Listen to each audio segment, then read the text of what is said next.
Hi అండి. Non veg కంటే టేస్టీగా ఉండే క్యాలీఫ్లవర్ కర్రీ ఎలా చేయాలో చూసేయండి.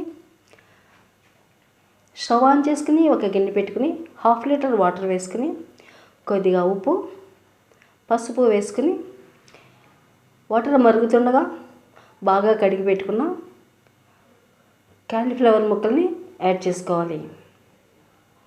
ఒక 2 నిమిషాలు కుక్ అయిన తర్వాత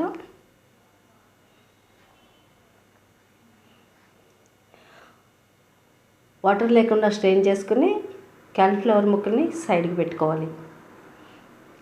స్టవ్ ఆన్ చేసుకుని కడాయి పెట్టుకుని ఒక గరిటె ఆయిల్ వేసుకుని 2 పచ్చిమిర్చి చీలికలు, 2 దంచిన వెల్లుల్లి రెబ్బలు, 1 ఇంచు అల్లం సన్నటి తరుగు, 1 కరివేపాకు రెబ్బ వేసుకుని వేయించుకోవాలి.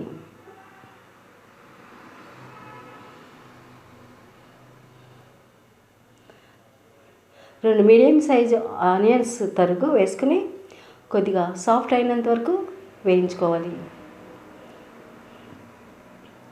అలాగే టమాటాలను కూడా 2 మీడియం సైజు కట్ చేసుకున్నవి వేసుకుని రోస్ట్ చేసుకోవాలి.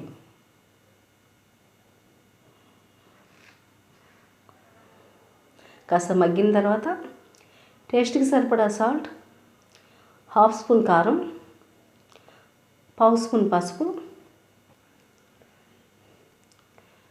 ధనియాల పొడి 1 స్పూన్, గరం మసాలా 1/2 స్పూన్ వేసుకుని అంతా బాగా మిక్స్ చేసుకోవాలి.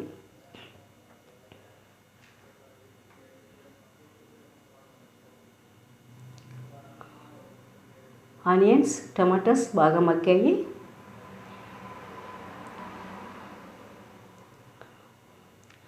రెడీగా ఉన్న కాలీఫ్లవర్ ముక్కలను కూడా యాడ్ చేసుకుని 1 నిమిషం రోస్ట్ చేసుకోవాలి. చిన్న కప్పు వాటర్ వేసుకుని మరొకసారి బాగా మిక్స్ చేసుకుని వాటర్ అంతా ఇంకిపోయినంత వరకు కుక్ చేసుకోవాలి. చూడండి, పూర్తిగా కుక్ అయింది. ఫైనల్గా కొద్దిగా కొత్తిమీర తరుగు వేసుకుంటే ఎంతో టేస్టీగా ఉండే కాలీఫ్లవర్ కర్రీ రెడీ. ఈ కర్రీ రైస్, చపాతీ, పుల్కాలోకి సూపర్ ఉంటుంది. మీరు ట్రై చేసి ఎలా వచ్చిందో కామెంట్ చేయండి.